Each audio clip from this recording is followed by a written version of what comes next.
El PMBOK marca solamente dos procesos de iniciación, que son el desarrollo de la carta del proyecto y la identificación de los interesados o stakeholders.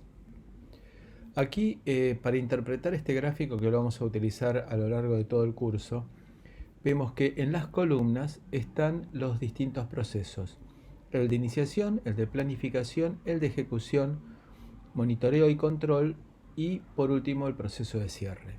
Mientras que en las filas tenemos las distintas actividades, como por ejemplo la integración del gerenciamiento del proyecto y abajo el gerenciamiento de los interesados del proyecto, los stakeholders. Entonces nos vamos a dedicar ahora al inicio, que sería el desarrollo de la carta de proyecto. Para todo esto es necesario tener bien en claro el propósito del proyecto y las condiciones, para lo cual es necesario sentarse la cantidad de veces que sea necesario o intercambiar la cantidad de veces que sea necesario correos con el cliente que nos viene a traer el proyecto para definir con total certeza, con total claridad, cuál es el objetivo del proyecto, lo que vamos a llamar el alcance del proyecto. Eso lo vamos a incorporar, el alcance del proyecto, dentro de la carta constitutiva del proyecto o Project Charter. Como para tratar de entender bien cómo se tiene que encarar esta acta constitutiva del proyecto, traigo un recuerdo de otra época en otra universidad en la cual con la directora de recursos humanos de la facultad teníamos discrepancias con respecto a la cantidad de cargos que se debían llamar a concurso. Decidimos entonces llevarle la discrepancia al decano como para que él laudara. El decano entendió que mi postura era la correcta, ante la cual la jefa de recursos, la directora de recursos humanos, le extendió un papel al decano diciéndole, de acuerdo, entonces firmalo. Y el decano lo firmó, no se sintió cohibida para pedirle que lo firmara la directora de recursos humanos y no se sintió ofendido para nada el decano porque le pidieran la firma, porque era asumir la responsabilidad que él tenía en la toma de esa decisión. Cuando nosotros llegamos a un punto en el cual creemos que entendimos lo que el cliente necesitaba y a su vez también el cliente está de acuerdo con lo que nosotros ofrecemos, tenemos que firmar el acta constitutiva del proyecto. No tiene que ser ni algo que nos cohiba a nosotros, ni algo que le produzca una desconfianza al cliente. Es la forma en la cual tenemos total certeza ambos de que llegamos a un punto de acuerdo y lo vamos a cumplir. Eh, Hay un viejo dicho que dice que las palabras se las lleva el viento y que después, si no tenemos la certeza de un documento firmado, aparece el yo creía que, me pareció que y por qué no. Bueno, si nosotros lo dejamos por escrito y firmado, entonces que tiene que quedar bien en claro. Recordemos que para el acta constitutiva del proyecto, encarado desde el punto de vista ingenieril, tenemos que ser absolutamente precisos. El ingeniero se basa en números. Aquello que no es mensurable para el ingeniero no existe. No estoy hablando de afectos, estoy hablando desde el punto de vista ingenieril. Entonces, los adjetivos tienen que ser mínimos o inexistentes. Para el ingeniero no existe ni el mucho, ni el poco, ni el grande, ni el chico, ni el gordo, ni el flaco, ni... No, tienen que ser 23,2%, 18,2 watts, 75 días. Es decir, tiene que estar expresado en forma taxativa y que no dé lugar a dudas.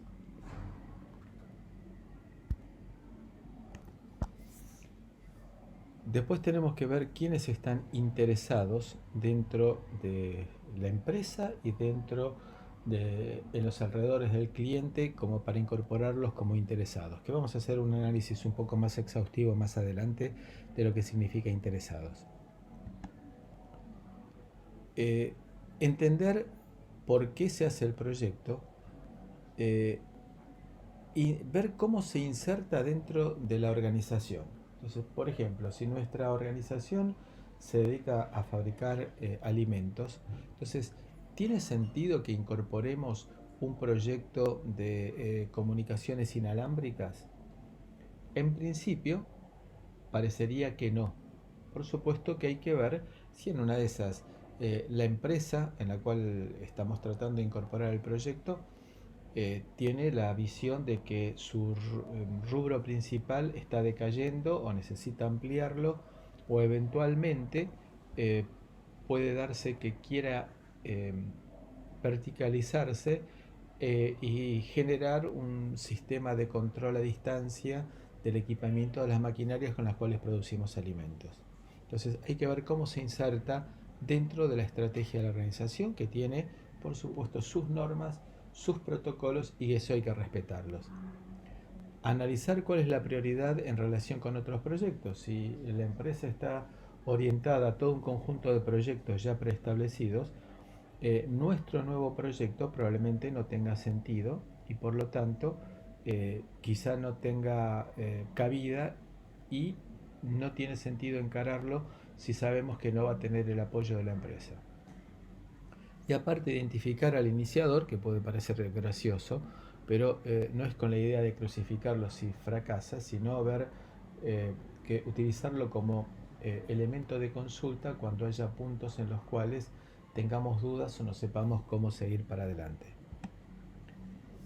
Los objetivos del proyecto, que se llamarán Project Statements o sentencias del proyecto, tiene que tener un enunciado, un texto que expresa el objetivo, fabricar una máquina que produzca tornillos cuantificables, por ejemplo, que la máquina produzca 1000 tornillos por minuto de un cuarto de pulgada, que esto significa cifras bien concretas, nada de adjetivos, y la enunciación, ser conciso, las frases largas, los párrafos largos distraen, desarrollar un sistema que reporte las ventas del mes, por ejemplo.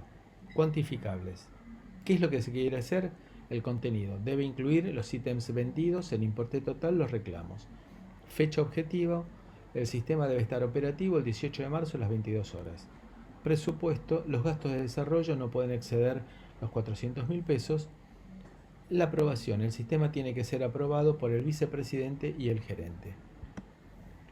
Por ejemplo, con el, con el fin de comenzar los trabajos necesarios para el proyecto de análisis de factibilidad de la fabricación del primer sistema aeroportuario de detección automática de sustancias explosivas mediante el escaneo de las valijas de los pasajeros, se asigna, es decir, ahí está bien explicitado qué es lo que se quiere hacer, el objetivo del proyecto.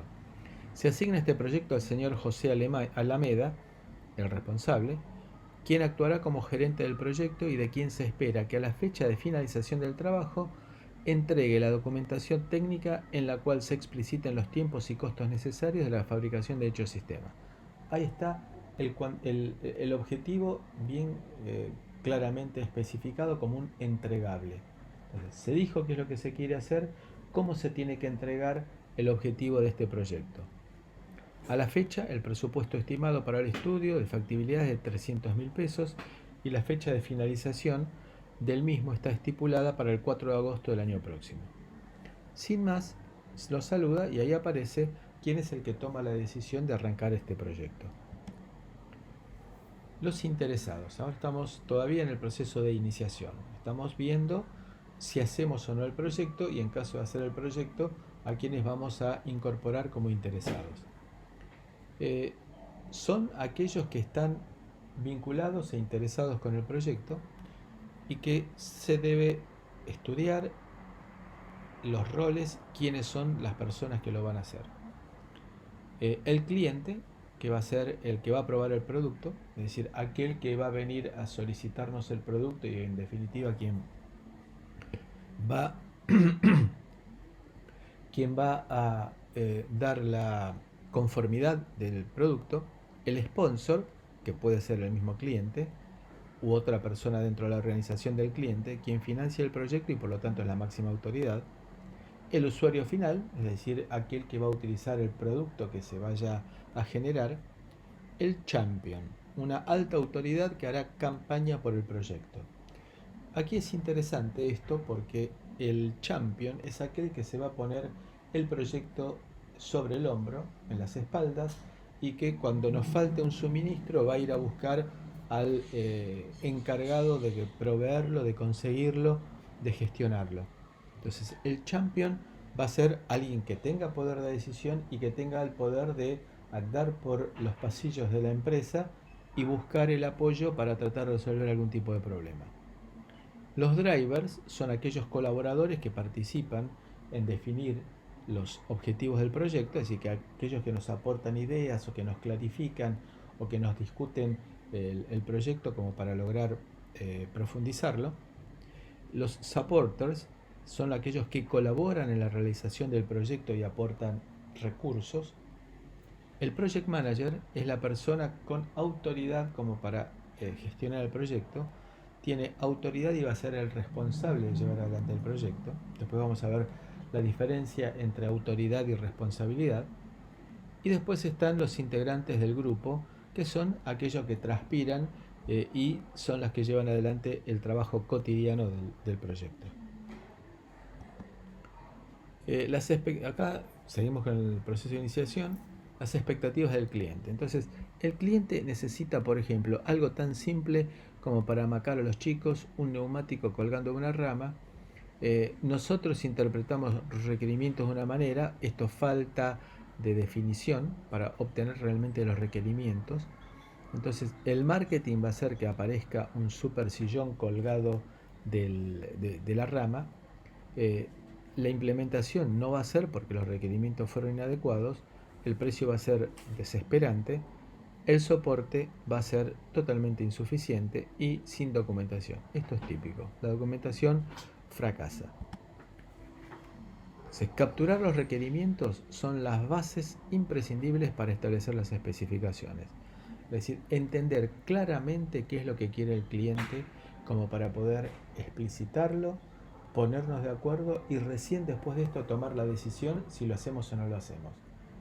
Y si lo hacemos, ya hemos ganado mucho tiempo. Cuanto más claro esté la descripción del requerimiento del cliente, cuanto más claro y conciso también sea el alcance del proyecto, después más simple va a ser la ejecución del mismo. Eh, el desglose de las tareas, es decir, el cliente viene con una idea de que queremos hacer un coso, algo no claramente definido. Nosotros tenemos que llevar ese coso a una forma transcripta y que sea entendible. Ese coso nosotros lo vamos a dividir en cositos, en milicositos, en microcositos y en nanocositos. Es decir, eso es lo que llamamos nosotros el desglose de tareas o Work Breakdown Structure. Esto significa que para crear este WS, el Work Breakdown Structure, vamos a tener que obtener el alcance del proyecto a través de recolectar los requerimientos con una definición bien clara del alcance, con las características que tenga la empresa, validamos el alcance y a partir de ahí empezamos el desarrollo de las actividades. Fíjense que vamos a tomar la costumbre de definir cada una de estas actividades con un número 4.2, que podría ser 4.2.1.4, por ejemplo, y esto nos va a ser de utilidad esta descripción numérica para asociarlo con el diagrama de tiempos asociado con el análisis temporal del proyecto. Entonces, este WBS nos da una idea a nosotros clara de qué es lo que vamos a hacer. Es decir, ya se tomó la decisión de hacer el proyecto, entonces avanzamos con este desglose de tareas. ¿Hasta cuándo vamos a llegar al desglose de tareas? El desglose de tareas no tiene que llegar al punto de decir ajustar un tornillo, porque eso ya sería llegar a un nivel de detalle ridículo. Entonces, tiene que ser el punto de partida para la planificación. Nos va a permitir a nosotros definir roles y responsabilidades, es decir, necesitamos un jefe de diseño de hardware cuya responsabilidad será entregar una placa de prototipo en el término de 3 meses, y esa placa de prototipo tiene que caber en un espacio de tantos decímetros cuadrados, de tanto de ancho, de tanto de largo, con, con un consumo máximo de... Entonces, también permite asignar tareas a los miembros del equipo, es decir, definir a los miembros del equipo y asignarle a cada uno de ellos tareas. También ayuda a relevar la información y comunicación en el estado del proyecto. El WS desglosa el trabajo en actividades, cubriendo la totalidad del proyecto. No puede haber ningún aspecto que quede sin cubrir, y aparte no se tiene que duplicar ninguna actividad.